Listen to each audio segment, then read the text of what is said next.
Braylon, I think the big news, and obviously the big news for a lot of Lions fans, is they traded a conditional 6th-round pick to the New York Jets for Denzel Mims, the wide receiver, disgruntled wide receiver from the New York Jets. He was the 59th overall selection in 2020, 2nd-round pick out of Baylor. Braylon Edwards, your reaction to Mims to Detroit?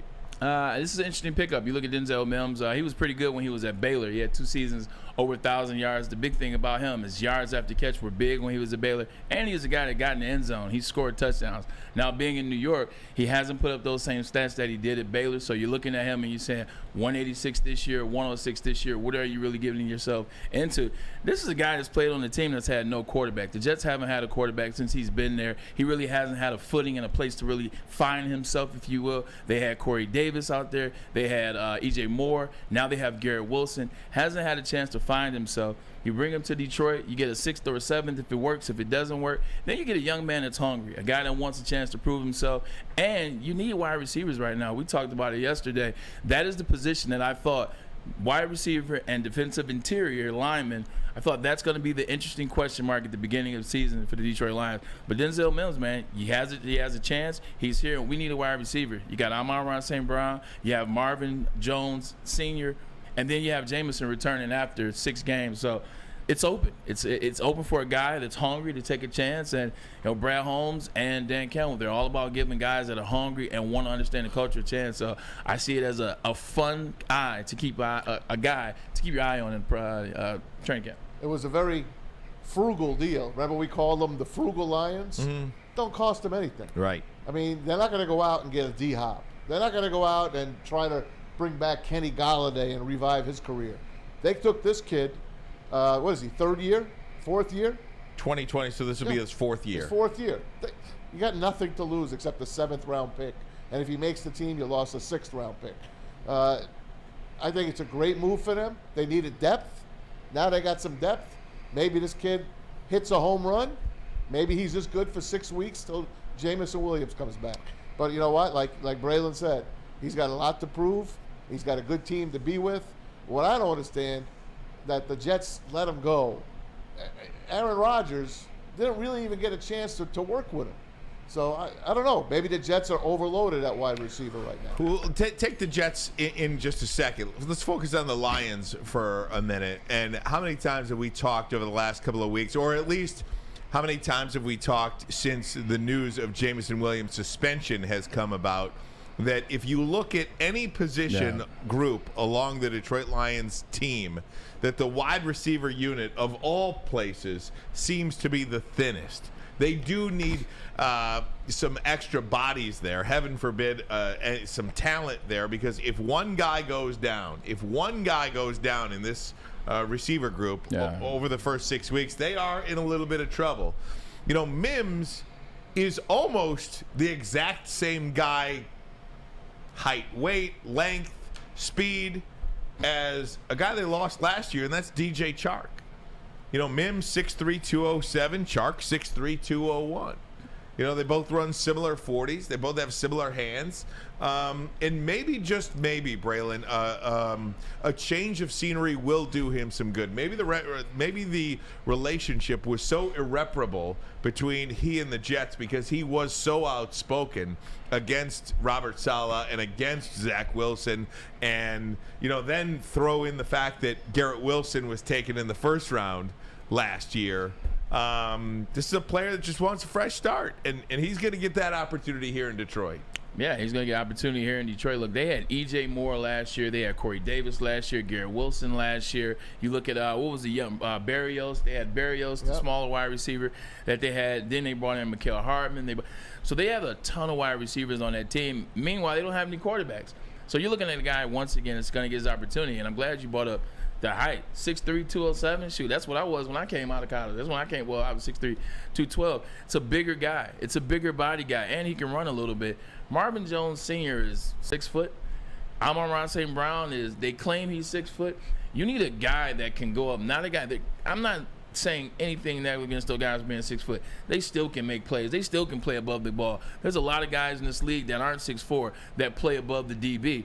But when you got a guy that's 6'3", it's a little easier to play above the guy, above the DB. You got guys that can go over the middle, get you that first down, and then when you stretch the field, you got a guy that'll draw more pass interferences. When guys are 6'3", they tend to draw more pass interferences down the field, having that taller height because the DBs do get lost. So it's going to be fun to watch. It's another guy to keep an eye out on. And you know what Brad Holmes are. If you show them something in training camp, like if you show them that you can fit into the culture, that you understand your role, just like when we talked about with Kirk Cousins, when your number is dialed and be ready, they'll reward you in full. And this is definitely a team that you want to be on and want to be rewarded because of where they're going. So, like I said, it's not a great signing. It's not something where I'm like, oh, man, they got Denzel Mims.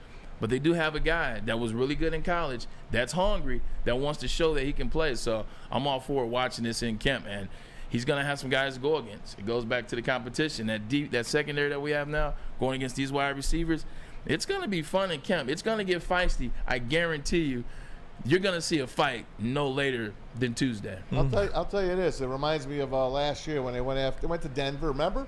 Didn't they give a 4th-round pickup for Trinity Benson? Trinity Benson last year, and that one didn't work. He didn't make the he was always on the inactive list, Trinity Benson. And they got a kid from Cleveland, and I'm trying to think of his name.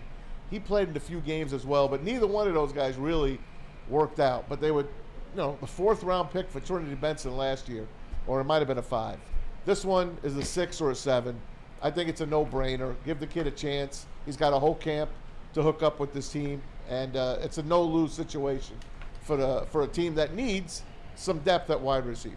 Yeah, that's the best thing about it. It's a no-lose situation. When you look at the Lions, they're making moves that, hey, if they don't work out, it's not going to hurt them at all. If this move doesn't work out with Denzel Mims, they gain a 6th-round pick or they gain a 7th-round pick. If it doesn't work, that's not that big of a deal at all, and he's not a guy that you had on your radar. So Lions, once again, Brad Holmes, the mad scientist, is showing he's making these moves. We'll see how it plays out. If you look at the wide receiver group right now, okay? I mean, let's just do the – how many guys are they going to keep? 6, 7? 6. Okay, 6. Don't forget my man Tom Kennedy. So listen to me. So they're going to take Jamison Williams out. Take him out. You have Amon-Ra. You have Marvin Jones, Josh Reynolds, Khalif Raymond. That's 4. And then you have some combination of, am I missing somebody? Amon-Ra, Marvin Jones, Josh Reynolds, Khalif Raymond. So that's 4. And then you're going to have some combination of Mims, Antoine Green, who is the 7th-round pick from North Carolina. And don't sleep on him. He's nice. Exactly, but there's 6 right there. And then you've got Tom Kennedy, Trinity Benson, Maurice Alexander, Dylan Drummond from Eastern Michigan University. So, I mean, this guy... Trinity Benson's back on the roster now? Yes, he is back on the roster. He's not going to make the team. Right. And Tom Kennedy's not going to make the team. Exactly. I'm sorry. Denzel Mims is a better player than Tom Kennedy, as much as I love Tom Kennedy. I love his grit. I hope he gets on with somebody else. But Denzel Mims is a better player than him. It's just a fact. Dylan Drummond, Chase Cota, Trinity Benson, Maurice Alexander. My guess is that Mims not only makes his team, but makes a significant impact, I think. I hope you're right. I hope it's a steal. Yeah, I don't want to piss Tom Mazaway off when I say this, though, but when I look at Tom Kennedy, loved him last year. He's a great guy. He make plays at times, but when his number got called, he didn't produce. Like, his number got called, he didn't produce. So he's a guy that I'm not paying attention to.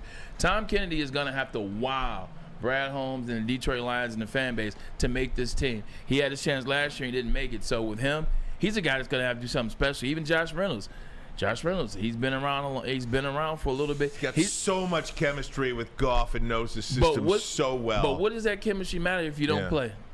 Like, if you have all this chemistry, but you don't play, essentially, you know how the teams are going to look at that? They're wasting a roster spot on you. So Josh Reynolds, he's a guy that has the years with Jared Goff, has the years with Brad Holmes, but he's going to have to make some plays in training camp too. Like, once you're under there year 2, year 3, you're under fire if you haven't made plays. Missed 5 games last year. There's no doubt. I see what you're saying. I'm not going to. He can play though. Yeah. Like, he will be able to play. But the good thing about it, Ryan, and what I love about this is you got guys got to fight. Mm-hmm. And the cream will rise to the crop. You got Jamison has 6 weeks out. So you got guys that are like, hey, look, who wants this spot? Who wants to go in the Kansas City game being a third wide receiver?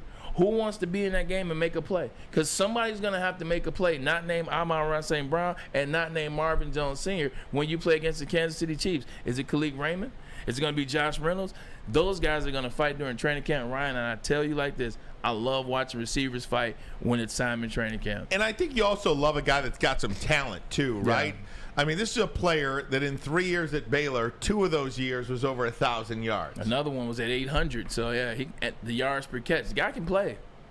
And the guy can play, and the guy is, and you mentioned this a million times, but he is a hungry player, and that seems to be exactly what Brad Holmes has gone after. It's the type of guy that I think this organization kind of has been accustomed not only bringing here, but building this foundation with guys like Denzel Mims, those talented, hungry athletes. Talented, hungry athletes. I mean, we keep saying it. Like it's going to be fun to watch. I mean, Denzel Mims, the guy can play. We'll just have to see how the thing plays out, man. Because, like I said, it's not a great pickup, but it could be something special. You never know how hungry these guys are. Exactly. You never know how guys feel when they feel as though they've been passed over. Excuse me. Bless you. Bless you. There it is. As if they've been passed over. You don't know how a guy feels. You don't know if a guy is better. You don't know if the situation had politics involved and he felt that way, etc. Now that guy has that chip on his shoulder, the size of the golden nugget, to quote Jay-Z. I want to see how it plays out.